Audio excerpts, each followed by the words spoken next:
Okay student, अब हम जो है रिमेनिंग जो न्यूमेरिकल्स हैं हमारे चैप्टर 11 ऑसिलेशंस के, उनको सॉल्व करते हैं। और इस तरह ये हमारी एक्सरसाइज जो है कंप्लीट होने जा रही है।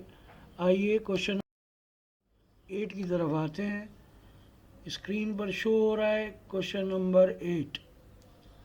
A pendulum of length L1 has a period of T1 0.950 second.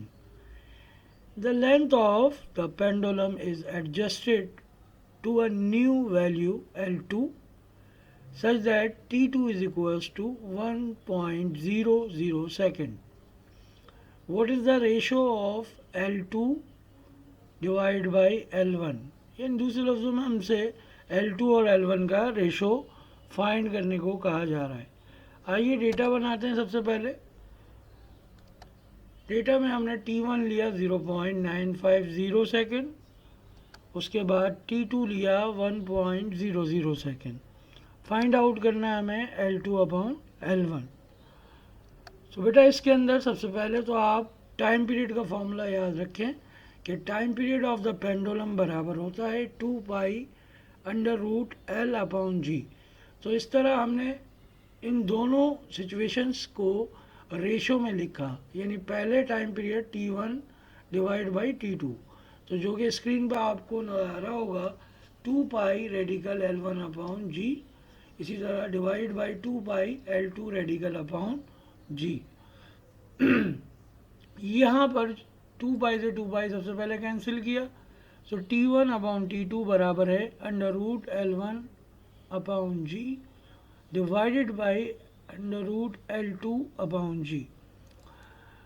Basic mathematics, division को ख़त्म किया तो ये मल्टीप्लिकेशन में आ जाएगा और डिनोमिनेटर के अंदर जो फ्रैक्शन मौजूद है वो इन्वर्ट हो जाएगी।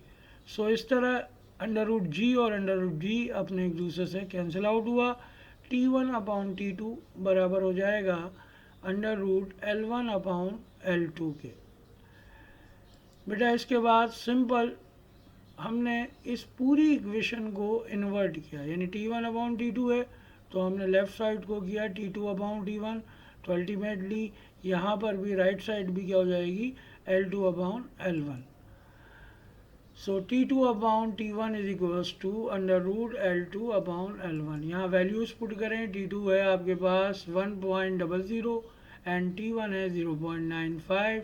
इसको सॉल्व करेंगे तो under root L2 upon L1 बराबर आ जाएगा 1.111। इस तरह स्क्वायरिंग ऑन बोथ साइड की जाएगी और उसके बाद L2 अपॉन L1 रेडिकल से बाहर आ जाएगा, यानी रूट से बाहर आएगा, और ratio of length of the pendulum of situation 2 and 1 is equals to 1.234. That is our answer. Now we are going to another last question of this exercise, question number 10. The amplitude of oscillation of a pendulum decay by a factor of 20 in 120 second. By what factor has its energy decayed in that time? बेटा तो एक हम numerical कर चुके हैं और पहले तो आपने डेटा बनाया, टाइम 120 सेकेंड गिवन है।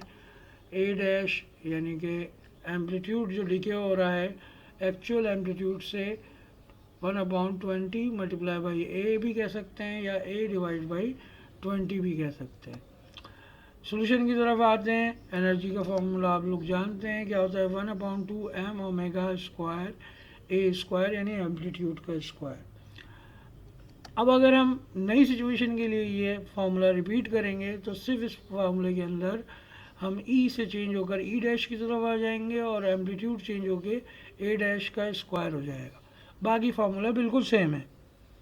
अब हम ई डैश 1/2 m ओमेगा स्क्वायर को ऐसे ही रहने देंगे और ए डैश की वैल्यू को हम पुट करेंगे जो कि a/20 है। तो ये आपके पास a/20 का स्क्वायर हो जाएगा। अगर मैथमेटिक्स अप्लाई करें सिंपल तो हमारे पास 1/20 का स्क्वायर क्या हो जाएगा 1/400। बाकी फार्मूला और एक्सप्रेशन सेम रहेगा, बस हमने रीअरेंज किया।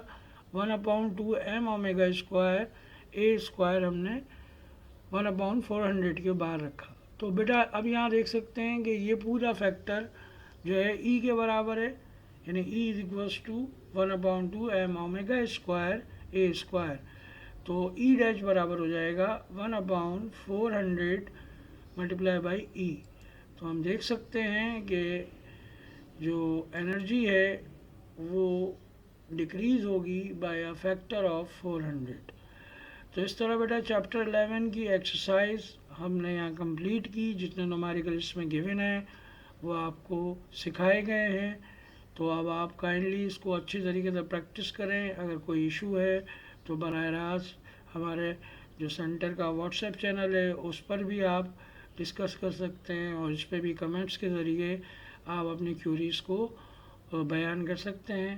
तो इंशाल्लाह आपको राइट टाइम पे उसका सलूशन प्रोवाइड किया जाएगा जो भी आप क्यूरी करेंगे।